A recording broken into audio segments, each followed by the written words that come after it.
Sallallahu ala Muhammad, sallallahu alaihi wasallam, sallallahu ala Muhammad,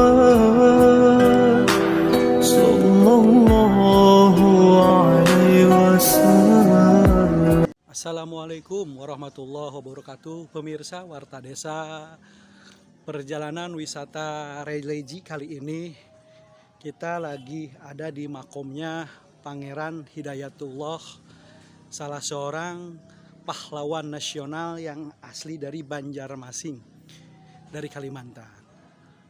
Beliau diasingkan oleh kolonial Belanda pada waktu itu. Kita bincang-bincang dengan salah seorang turunan dari Pangeran Hidayatullah.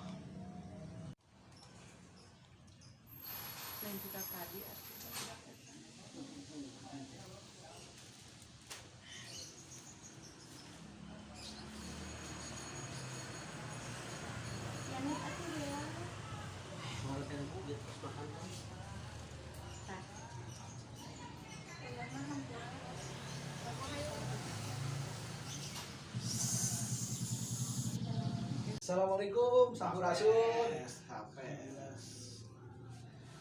Daman, Kang Bonang. Alhamdulillah. Alhamdulillah ya. Alhamdulillah. Apunten nu kasuhun sim kuring bade ngaganggu. Mohon maaf mun ganggu Kang Bonang. Pemirsa Warta Desa, alhamdulillah kali ini wisata religi kali ini ke makomnya Pangeran Hidayatullah yang ada di Kelurahan Sawah Gede, Kecamatan Cianjur, Kabupaten Cianjur. Kebetulan alhamdulillah saya disambut baik dengan salah seorang turunan dari Pangeran Hidayatullah, yaitu pahlawan nasional yang asalnya dari Banjarmasin. Bisa diperkenalkan Pak Bonang? Beliau Pangeran Hidayatullah Kan? Perkenalkan. Oh, siap. Saya dipanggil Bonang saja. Saya turunan dari beliau Pangeran Hidayatullah. Beliau lahir di Kalimantan Selatan tahun 1822, tepatnya di Martapura. Dia dinobatkan menjadi sultan oleh kakeknya Sultan Adam, menggantikan bapaknya Sultan Muda Abdurrahman yang meninggal sebelum naik tahta. Beliau ini berperang dari tahun 1859 sampai 1862, yang akhirnya ditipu oleh Belanda, dibuang ke kota Cianjur ini. Oke. Jadi sejarahnya dulunya itu beliau itu siapa Pak Bonang, bisa sampai keberadaannya di Cianjur dan dijadikan tokoh pahlawan nasional itu bagaimana sejarahnya itu? Beliau ini seorang sultan, memimpin kerajaan atau Kesultanan Banjar, yang ketika itu Belanda masuk ke wilayah Kalimantan Selatan, tepatnya di Martapura, termasuk Banjarmasin juga. Dan di situ akhirnya memulai perang Perang ya. Dibantu oleh pamannya Pangeran Antasari dan para panglima yang lain Dari Banjarmasin itu. di Banjarmasin itu. Berperang hampir kurang lebih 4 tahun, yang akhirnya Belanda juga kerepotan, akhirnya memakai taktik tipu daya. Akhirnya dia tertipu, dibuang ke Cianjur, seperti itu.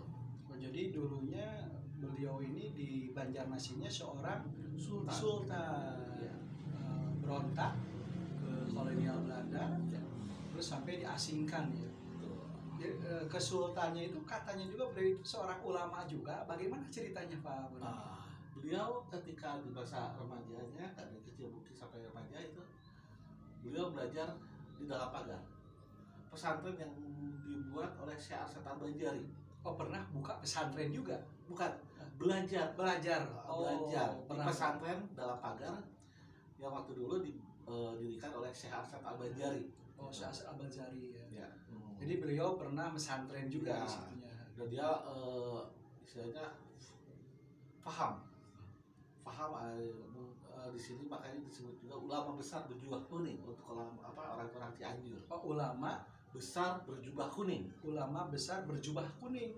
Tolong Terkadang orang Oh. orang Cianjur itu menyebut beliau seperti itu. Jadi oleh apa dalam Cianjur dulu, Bupati Cianjur disebutnya ulama berjubah kuning ya. Kenapa bisa sampai begitu, Pak Bonang? Jadi waktu dulu satu-satunya tempat yang bisa didatangi oleh Pangeran Hidayatullah itu Masjid Agung Cianjur. Beliau datang ketika itu di zamannya Bupati Pancaniti 1862. Buati Pancaniti ya. Ya, tahun 1862 beliau 1862 meninggal, akhirnya digantikan oleh Prawira Diraja II atau Dalam Alibasa dalam Alibasa. dari 1863 sampai meninggal beliau 1904, dan Dalam Prawira Diraja itu 1910 kan. Iya. Dan ketika memimpin Cianjur itu selalu berdampingan Dengan Bupati itu. Bupati Prawira Diraja atau Dalam Alibasa itu. Nah, disinilah melihat keulamaan beliau. Beliau juga mengajarkan di sini selama 42 tahun di Cianjur. Akhirnya kolaborasi antara Cianjur dan Banjarmasin kalau kebiasaan di Oh, jadi pernah kerjasama juga antara Kabupaten Cianjur dengan pemerintahan Banjarmasin. bukan, jadi kolaborasi. Oh, kolaborasi. Kolaborasi di sini dalam syiar Islam. Oh, syiar Islam. Karena waktu dulu Cianjur itu yang saya tahu ya, Cianjur itu vakum setelah keislamannya dalam Cikundul, kerjasama dengan Belanda yang akhirnya banyak misionaris Oh, pernah. ke Cianjur. Hmm. Nah, Islam di Cianjur bukannya redup ya. Nah, ketika beliau lagi datang ke Cianjur, akhirnya berkembang lagi ajaran Islam yang dibawa oleh beliau dari Kalimantan dengan ajarannya dari Syekh Hasan Al-Banjari, Oh. termasuk kitab kuning gitu. Pernah mengajarkan kitab kuning juga ya? Ya, dulunya. betul. Oh, jadi beliau sering menjadi imam Masjid Agung waktu itu. Terlepas dari itu ada kemungkinan seperti itu juga ya. Seperti itu, Cuman ya. saya juga coba cuma Nah. dari situ yang saya tahu satu-satunya tempat yang bisa didatangi oleh para Hidayatullah itu hanya Masjid Agung Cianjur. Oh, Karena takutan beliau menyusun lagi. Karena beliau ketika dibawa ke sini umur 40 tahun, jadi lagi juga gagah-gagahnya, takut menyusun lagi kekuatan, takut lagi pemberontakan seperti yang di sana. Makanya di sini Pangeran Hidayatullah ditempatkan di Tangsi Belanda, Tangsi Belanda. Di daerah mana itu? yang sekarang jadi Kodim. Oh, Dekodim. Ya, dari situ juga rumah beliau, dan di situ juga ada Gang Banjar. Oh, ada sangkut paut Betul. ya. Jadi di situ Pangeran Hidayatullah itu kan dibuat sebanyak 47 orang. Pengikutnya, anak istrinya, adiknya Pangeran Hidayatullah juga ditempatkan di Oh, situ. Pangeran Hidayatullah. Kalau adiknya di mana sekarang makomnya? Makamnya di samping beliau. Oh, di samping di sini Ibunya juga. beliau juga ada di sini. Oh, ibunya ada di sini Ya, juga. jadi 67 orang itu meliputi keluarga Pangeran Hidayatullah, keluarga Pangeran Kusuma, dan para pengikutnya, dan 4 panglima perangnya, Oh, gitu. pengawal beliau. Ya, pemirsa Warta Desa, alhamdulillah sedikit gambaran ataupun sedikit sejarah dari riwayat Pangeran Hidayatullah sampai bisa ada di Cianjur. Kenapa? Dan ternyata di areal makom di sini bukan hanya Pangeran Hidayatullah, mulai daripada ibunya dan kerabat-kerabat yang lain ada di sini juga. Bisa dilanjutkan, Pak Bonang. Terus tahun berapa beliau meninggalnya, Pak Bonang? Beliau meninggal tahun 1904. 1904. Iya. Di zaman Bupati siapa itu, Pak Bonang? Itu masih di dalam Alibasa. Bupati dalam Alibasa. Atau Prawira Diraja II. Oh, itu masih ada saudara dengan Mama Arya Tarudatar. Beliau memang turunan dari Oh, Mama. masih Ya, turunan. masih turunan dari beliau. Jadi selama diasingkan rumahnya di daerah kawasan Komplek Kodim ya. Sekarang kalau nggak salah itu jadi komplek gedung PGRI. Oh, gedung PGRI. Oh iya, betul. Di sebelah taman belakang Ya, gedung itu. betul. Itu ada di situ. Oh, di situ ya. Betul, ditempatkan di situ. Ditempatkan di situ ya. Jadi pemirsa Pangeran Hidayatullah dulu rumahnya ditempatkan di dekat gedung PGRI. Kalau sekarang Gang Pangrango, depannya Gang Banjar pemirsa ya. Tuh. Maaf Pak Bonang, selama beliau ada di sini ataupun sesudah beliau meninggal, banyak orang Banjarmasin yang datang ke sini. Banyak.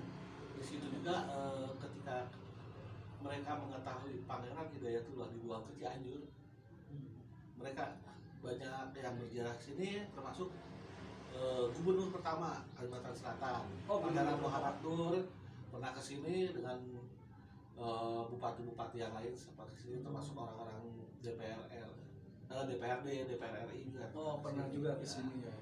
Karena bagaimanapun juga beliau penerus terah dari Kesultanan Banjar. Oh, dari Kesultanan Banjar. Ya. Oh. Terus ada hawalnya nggak di sini, Pak Bonang? Biasanya kita mengadakan hal itu di bulan November sekarang. Oh, November sekarang. Nah, cuman karena pandemi sekarang dan pemerintah juga tidak mengizinkan, paling kita ada hal keluarga saja. Kapan rencananya, Pak Bonang? Biasanya kita di Sabtu minggu ketiga, minggu terakhir. Berarti sekarang. Ya mungkin ini, cuman di sini juga mungkin karena ada kebijakan lagi tidak boleh kumpul lagi nih, ya, paling kita hanya ya tahlilan ini seperti biasanya. Keluarga Pengajian biasa. ya, pengajian dari keluarga Pangeran Hidayatullah, Pangeran Betul. Hidayatullah. Ya terus Biasanya kita mengundang sampai ke Kalimantan. Sampai dari Kalimantan biasanya di Ya, sini juga. betul. Berarti Pangeran Hidayatullah di Cianjur ini banyak saudara-saudaranya ya, Pak Bonang? Kalau disebut saudara karena Pangeran Hidayatullah yang saya tahu, Iya, iya. beliau tidak ada yang boleh tahu buat ke Cianjur. Dari Banjarmasin. Ya, dari orang-orang Kalimantan tidak ada yang boleh tahu Pangeran Hidayatullah dibuang ke Cianjur. Oleh Belanda juga. Jadi ini ditutupi beliau itu. Gitu. Karena panglima beliau di Kalimantan itu hampir 100 orang. Karena perang Banjar itu meliputi Kalimantan Timur, Tengah, dan Selatan. Oh, waktu itu terjadi perang Kalimantan tadi Ya, Banjar. ya. Jadi kan waktu dulu belum ada Kalimantan Tengah, Timur, Selatan. Masing-masing dalam satu. Terus Pak Bonang, selama ini kan udah dijadikan cagar apa? Cagar budaya. Cagar budaya itu pada tahun berapa Pak Bonang? Dan alasannya kenapa Pak Bonang itu dijadikan cagar budaya? Ini dimasukkan ke cagar budaya itu yang saya tahu 2010 kemarin. Oh, 2010 ya? Baru saja. Waktu zaman Bupati Pak Cecep mungkin ya? Iya, Mas Cecep. Ya. Jadi udah termasuk cagar budaya ya? Dimasukkan kepada cagar budaya. Yang harus dilindungi ataupun dijaga, dirawat ya. Iya. Oh gitu Pak Bonang. Terus Pak Bonang bisa ada sedikit pesan untuk pemirsa ataupun kerabat daripada turunannya di Banjarmasin apa Pak Bonang bisa? Ataupun pesan secara apalah gitu. Intinya kita harus menggalang kembali kesatuan persatuan yang sekarang emang mungkin